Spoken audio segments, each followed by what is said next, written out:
श्री गणेशाय नमः। चौधरी फक परिवार गांव खापरोल आप सभी ढूंढोत्सव में पधारे हुए समस्त मेहमानों का हार्दिक स्वागत एवं अभिनंदन करता है। शुभ ढूंढोत्सव अमित गीगा।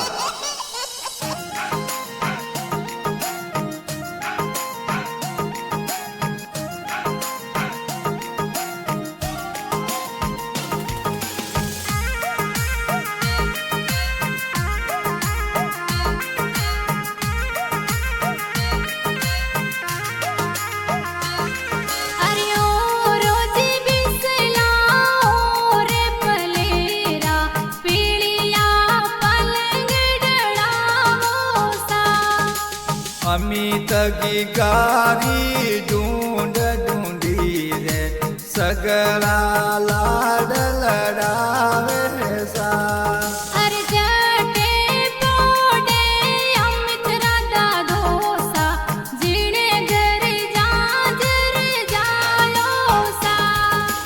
अमित दादो सा परखो जीऊं सीला गणा लाड लड़ावे सा।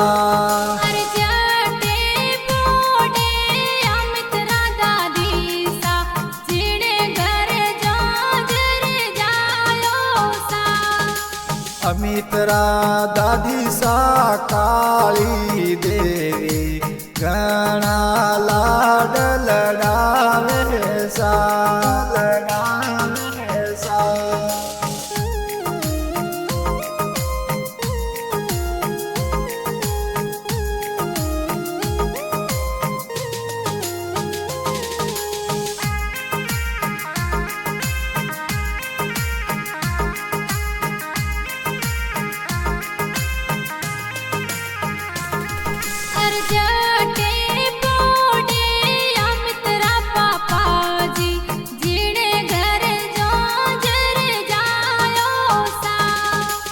अमितरा पापा जी बमरा भाई की रे अमित भैरी बधाया दे सा।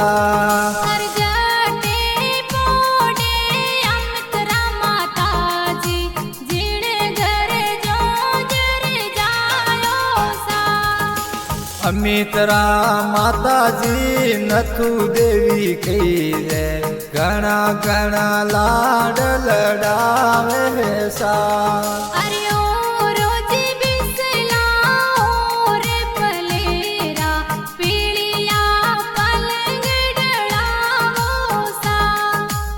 अमित गीगारी ढूंढ ढूंढी रे सगला लाड लड़ावे सा लड़ावे सा।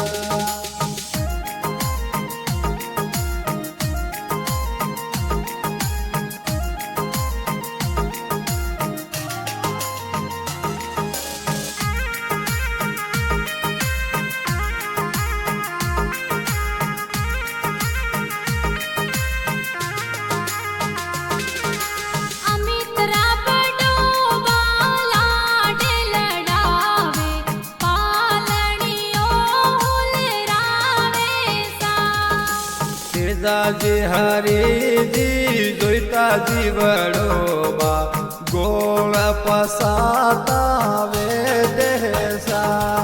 अरे घना रे कोडी लाया मित्रा बड़ी माँ हालरियो हुलरावे सा। हेमी देवी लीला देवी शांता देवी बड़ी माँ हालरियो हुलरावे सा। अरे ओ रोजी बिसला रे पलेरा पीलिया पलंग डड़ावो सा। अमित गीगारी ढूंढ ढूंढी रे सगला लाड लड़ावे सा लड़ावे सा।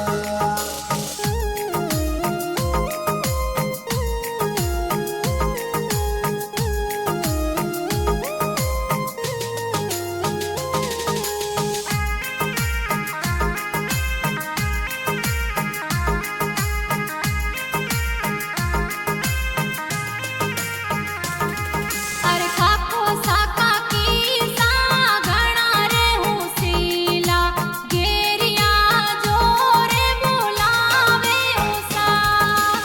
મીરાબાઈ અણસી દેવી કાકા કાકે કે રે ગેરિયા ઘણા ઘણા બોલાવે સા અરે ઘણા રે ઉસીલાયા મિત્રા ભુવાસા હે વરિયા બોલાવે સા ગુમતી ભુવા લાસી ભુવા ઘણા હોશીલા હેવરિયા મોલાવે સા અરે અમિત્રા ભુવાડો સા ઢૂંઢ મે આવે ઢૂંઢ માઈ લાડ કરાવે હો રાજ દીપાજી ભુવાડા નાનાજી ભુવાડા ઢૂંઢ में વેગા વેગા આવો સા વેગા આવો સા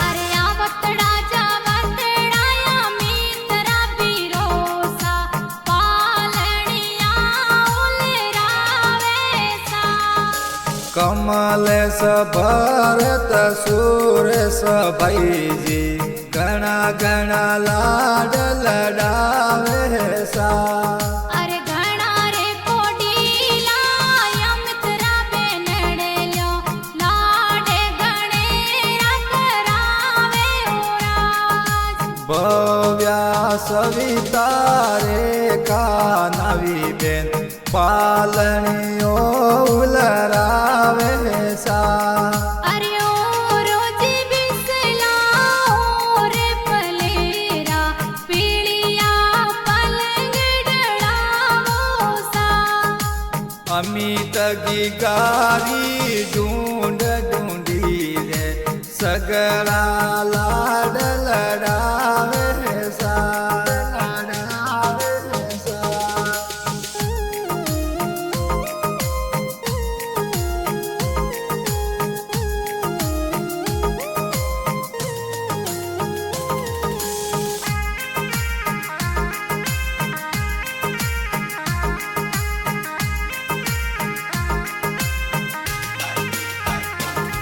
અરે અમિત્રા નાનો નાની સાગણા રે હુસીલા સોકી સોકી ઢૂંઢે બોલાવે હો સા અમિત્રા નાનો સા નરેંગાજી કહી દે સોકી સોકી ઢૂંઢ મોલાવે સા અરે અમિત્રા મામો સાગણા રે હુસીલા પગવાળા નેવરિયા બોલાવે હો સા સગતાજી ઈશ્વરજી મોમો સા કહી દે હાથો વાળી ઘડિયા લાવે સા અમિત્રા નાની સા રમકુ દેવી કહી દે પગવાળા નેવરિયા લાવે સા અરે અમિત્રે ઢૂંઢેરા ગાણા પ્યારા બાજે વિમલા પવાર ગાવે હો રાજ અમિત ગીગારી ઢૂંઢ में तो હાલરિયો રાજુ સાંસોરી ગાવે સા અરે ઓ રોજી બિસલા ઓ રે પલેરા પીળિયા પલંગડળાવો સા અમિત ગીગારી ઢૂંઢ ઢૂંઢી રે સગળા લા